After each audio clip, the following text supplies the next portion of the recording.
ఈ దేశాన్ని 50 సంవత్సరాల పైబడి పాలించింది. రాష్ట్రాలలో కూడా తెలంగాణ రాష్ట్రంలో కూడా అంతకంటే ముందున్న ఏపీతో కలిపితే అక్కడ కూడా 45 సంవత్సరాలు పాలించింది. అనేక బడ్జెట్ పెట్టిన పార్టీ, అనేక సంవత్సరాలు పాలించిన పార్టీ వాళ్ళు రాష్ట్రంలో పెట్టిన ప్రెస్ మీట్లో కానీ వాళ్ళ పిసిసి అధ్యక్షుడు కానీ ఇక్కడ పార్లమెంట్ సభ్యులు పెట్టినటువంటి ప్రెస్ మీట్ కానీ కనీస అవగాహన లేనటువంటి కనీసం వాళ్ళ సీనియర్ లీడర్ని అన్ని అడిగి ఏం మాట్లాడాలని చెప్పి పెట్టాలి కానీ వాళ్ళ పరువు తీసుకున్నారు వాళ్ళు. ఇలా రాష్ట్రాలలో బడ్జెట్ పెడుతున్నప్పుడు ఒక్కొక్క జిల్లా పేరిట బడ్జెట్ ఉండవు. రాష్ట్ర సమగ్ర అభివృద్ధి కోసం ప్రణాళికలు ఉంటాయి. దేశంలో బడ్జెట్ పెడుతున్నప్పుడు రాష్ట్రాల పరంగా బడ్జెట్ ఉండదు. దేశంలో ఉన్నటువంటి అన్ని వర్గాల ప్రజలకు సంబంధించిన బడ్జెట్ ఉంటుంది.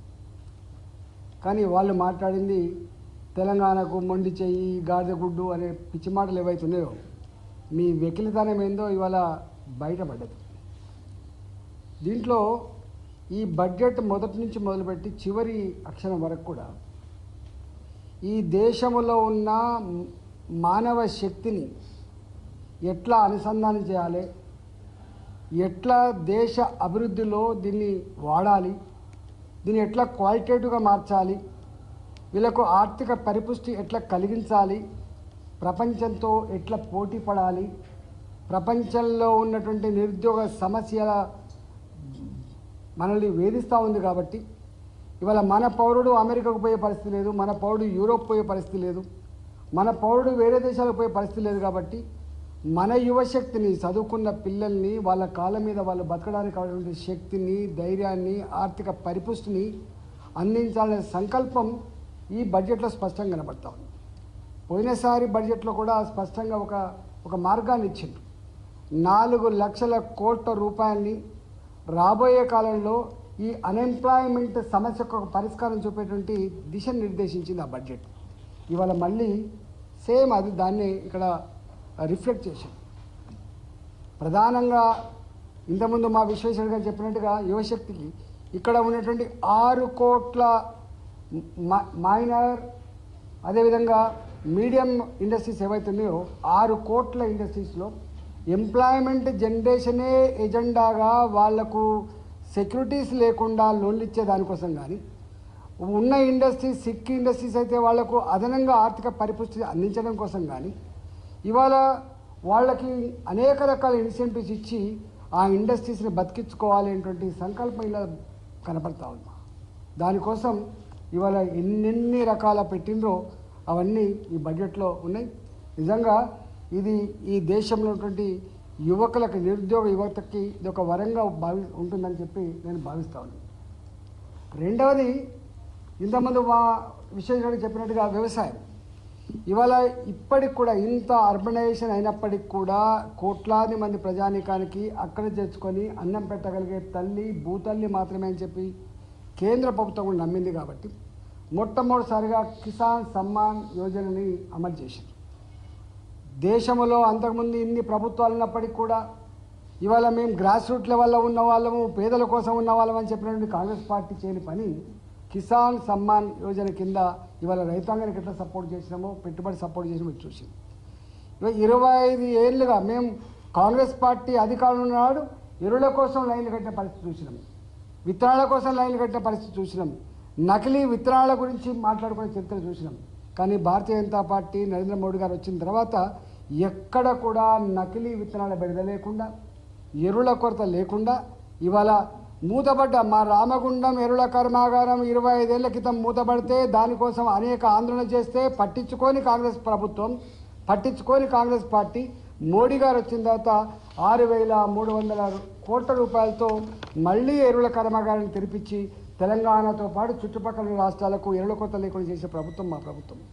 ఇవాళ అస్సాంలో 12 లక్షల మెట్రిక్ టన్నుల ఎరువుల కర్మాగారాన్ని స్థాపించి ఇంపోర్ట్స్ మీద ఆధారపడద్దని, ప్రపంచంలో ఎప్పుడైనా క్రైసిస్ వచ్చినప్పుడు ఈ రైతాంగానికి ఎరువులు దొరకకుండా ఉండే ఆస్కారం ఉందని, నా రైతాంగానికి ఎరువుల గ్యారంటీ ఇవ్వాలని చెప్పి ఇక్కడ సొంతంగా ఇవాళ ఒకవైపు ప్రభుత్వ పరమైన సంస్థలు మూతపడతా ఉంటే ప్రభుత్వ పరంగానే మళ్ళీ ఆ సంస్థను ఓపెన్ చేసి ఇవాళ ఎరువుల ఉత్పత్తిలో సెల్ఫ్ సఫిషియెంట్ ఉండాలని చెప్పే దానికోసం అస్సాంలో ఓపెన్ చేసాం.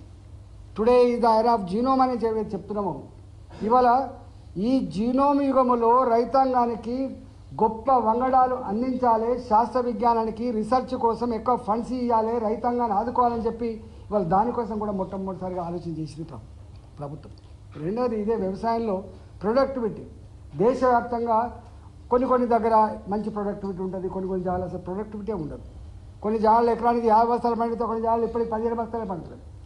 ఈ దేశంలో దాన్ని మ్యాపింగ్ చేసుకొని ఎక్కడెక్కడైతే ప్రొడక్టివిటీ లేదో, ఎక్కడెక్కడైతే రైతాంగానికి వ్యవసాయంలో లాభసాటిగా లేదో అలాంటి ప్రాంతాలను అడాప్ట్ చేసుకొని వాళ్ళకు అదనపు సపోర్ట్ చేసి టెక్నాలజీ పరంగా కావచ్చు, విత్తనాల పరంగా కావచ్చు, విజ్ఞాన పరంగా కావచ్చు, ఇలా సపోర్ట్ చేసి వ్యవసాయాన్ని పైకి తీసుకురావాలి.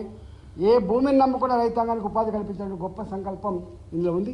అంతేకాకుండా ఇవాళ రైతాంగం పండించిన పంటకు మార్కెట్కి పోతే డిమాండ్ లేకపోతే దాన్ని స్టోర్ చేసుకొని మళ్ళీ డిమాండ్ ఉన్నప్పుడు అమ్ముకోవడం కోసం ఇవాళ 2 లక్షల రూపాయలు అయితే ఈ రైతాంగానికి లోన్స్ ఉండేనో దాన్ని 5 లక్షల రూపాయలు పెంచింది.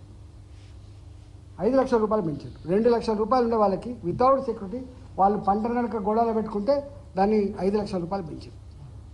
అంతేకాదు క్వాలిటీ కూరగాయలు పండించడం కోసం, క్వాలిటీ పళ్ళను పండించడం కోసం, వాటి ప్రపంచ మార్కెట్లో ఎక్స్పోర్ట్ చేయడం కోసం కూడా మొట్టమొదటిసారిగా ప్రభుత్వం ఆలోచించేసింది. ఇంతకుముందు వాళ్ళు చెప్పినట్టుగా పల్సెస్ విషయంలో ఇవాళ ప్రోటీన్, చీపెస్ట్ ప్రోటీన్ పేద ప్రజానికానికి అందేది పప్పుల ద్వారానే కాబట్టి పప్పు దినుసులని ఎక్కువ పండించాలి, ప్రజలకు అందుబాటు చేయాలి. ఇవాళ కేవలం ఎనర్జీ ఐటమ్స్ మాత్రమే కాదని చెప్పి మొట్టమొదటిసారిగా ఆలోచన చేసింది. ఇవాళ వాటి కోసం స్పెషల్గా ఇవాళ నిధులు కేటాయించింది. అంతేకాదు నూనెలు ఇలా ప్రతి నిత్యం సామాన్య ప్రజలు మాత్రమే కల్తీ నూనెలతో చచ్చిపోతున్న విషయం, రోగాలు పడుతున్న విషయం మీకు తెలుసు. ఇవాళ అలాంటి కల్తీ నూనెల బాధ లేకుండా, నూనెలు అకారణంగా విపరీతంగా రేట్లు పెరిగి సామాన్యులకు అందుబాటు లేకుండా ఉంటుంది కాబట్టి ఇవాళ ఆ నూనెల విషయంలో కూడా క్వాలిటీ వంట నూనెలు అందించాలి, సస్తగా అందించాలనే సంకల్పంలో దాని మీద కూడా ఇలా ప్రభుత్వం దృష్టి పెట్టింది. ఇది గొప్ప రైతాంగానికి మరీ ముఖ్యంగా ప్రజానికానికి ఇవాళ రేపు జీవన విధానంలో తోడ్పాటుగా అందించేదిగా ఉంటుందని చెప్పి నేను భావిస్తా ఉన్నా. అదేవిధంగా ఉమెన్ విషయంలో కూడా మీకు తెలిసి ఇవాళ స్వయం సహాయక బృందాలు ఉంటాయి.